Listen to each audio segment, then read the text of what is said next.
honor boards. Lawyer Michel Drapeau is an expert on the Access to Information Act. He thought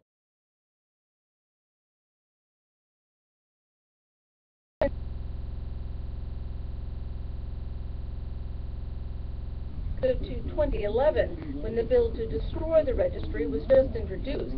Drapeau wonders if the government is trying to hide something. If you have a law, in fact, that reaches back in time, it would absolve and it will make legal an activity which at the time would have been clearly illegal. Criminal lawyer Solomon Friedman notes that the government also wants to block any information about how the registry was destroyed. There have always been fears that the deleted data was never really deleted, but it's so enmeshed in many other databases, police databases, municipal databases, provincial and federal databases, that every time... Later this morning, the Information Commissioner will release a report suggesting a legitimate request for gun registry data was mishandled. But if the government's bill is passed, there may be little Suzanne Legault can do about it. Susan Lund, CBC News, Ottawa. There are reports Bombardier will announce today that it is cutting 1,800 jobs. The press says most of the cuts will be made at the company's Montreal facility. Being suggested the job losses are part of Bombardier's ongoing problems with its troubled C-Series jet. It appears the Amtrak commuter train that derailed in Philadelphia this week was traveling at more than twice its legal speed limit.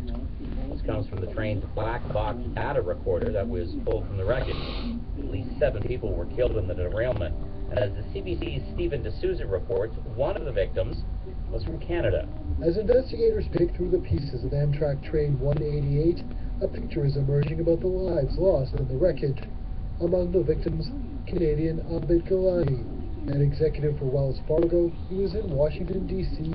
for the funeral of his uncle and was on the train returning to New York for work.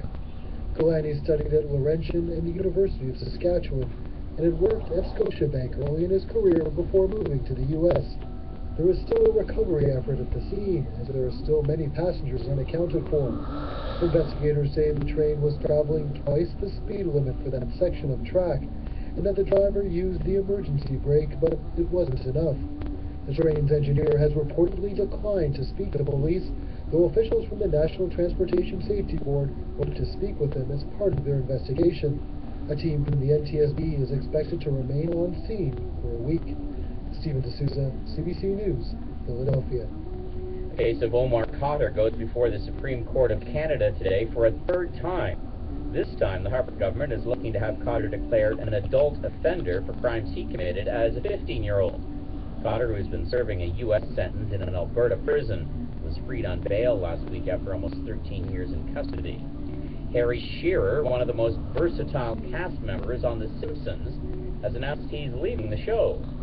This is 1,000 monkeys working in 1,000 factories. Soon, they'll have written the greatest novel known to man. It was the best of times. It was the worst of times. You stupid monkey! Not Shearer as Montgomery Burns, just one of the many voices he's developed over his 25 years on the show. Shearer is also the voice of Ned Flanders and Principal Skinner, among others. Says he's walking away from The Simpsons over a contract dispute. Last week, Fox Network announced the series will continue for another 2 seasons. The Simpsons made its debut back in 1989. And that is the CBC News for this hour. We broadcast live and podcast at our website, cbcnews.ca. You can hear us as well on Sirius XM Radio at channel 169. I'm Joe Cummings.